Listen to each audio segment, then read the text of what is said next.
Alright, you're welcome to this audiobook. This is Uche A, the author of this book, Minding the Mind, and this is an audiobook. Hi everyone, this is the next chapter, chapter 6, and I'll make this as quick as possible because I don't want you to, get fact out from listening to audios and just audios and audios. I mean, you need some time alone to think about the ones you've heard and also to read and so many other things like that. So this one would be very, very, very, very brief.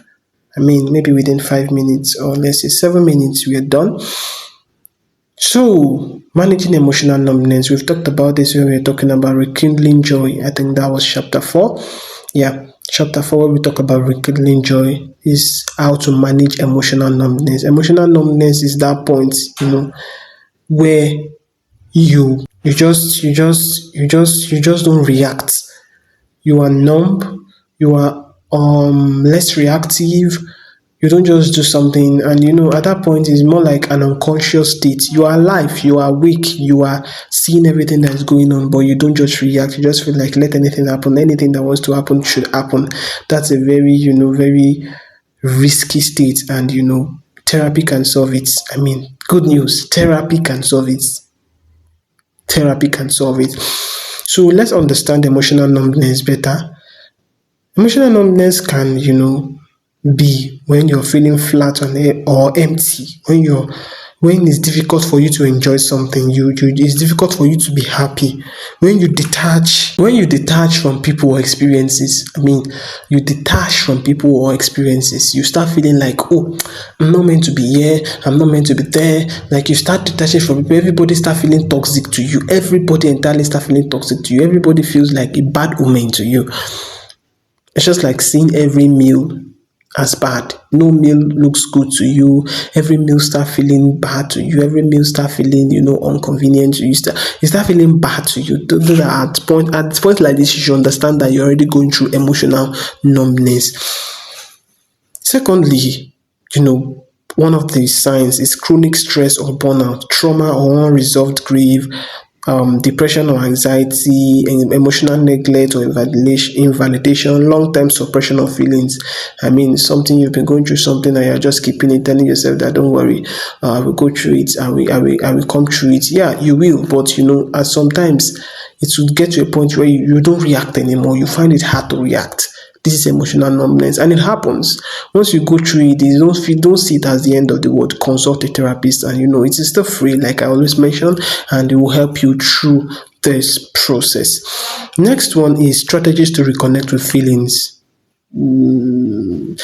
Yeah, strategies to reconnect with feelings. Reconnecting with emotions must be slow, safe, and gentle. Forcing feelings can backfire. You should not try to quickly come out from it. I mean, you just suddenly stop going somewhere because of the way you were treated there the last time you went there, and suddenly you want to tell yourself, don't worry, it's nothing, let me just go, don't go based off just that temporal feeling. Be ready to go through it, think it through very well before you take that decision again. Then one of the ways you can overcome that kind of feeling, one of the ways you can overcome that kind of feeling is this: notice temperature, pressure, or tension in the body. Notice how your body reacts.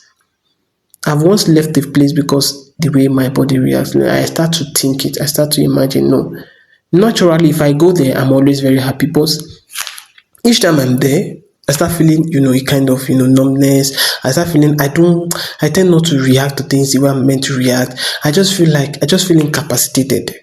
It happens. So at that point, you should, know how to react. Study these things. Study these things. Today, I can still go to that place, and feel very okay. I feel very okay because I've overcome that, feeling. I studied it. I knew what caused those feelings. And, I've been able to overcome them. I've been able to, come over it. That is why, I'm ready to change. I'm ready to expand. And the next one is expand emotional vocabulary. Use an emotional wheel on list. Identify even subtle feelings.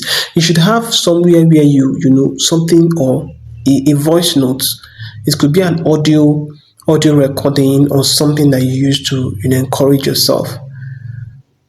It could be a prayer, it could be a message, it could be something that you use in encouraging yourself. This is what would expand your healing process. I mean, it will make it easier to heal.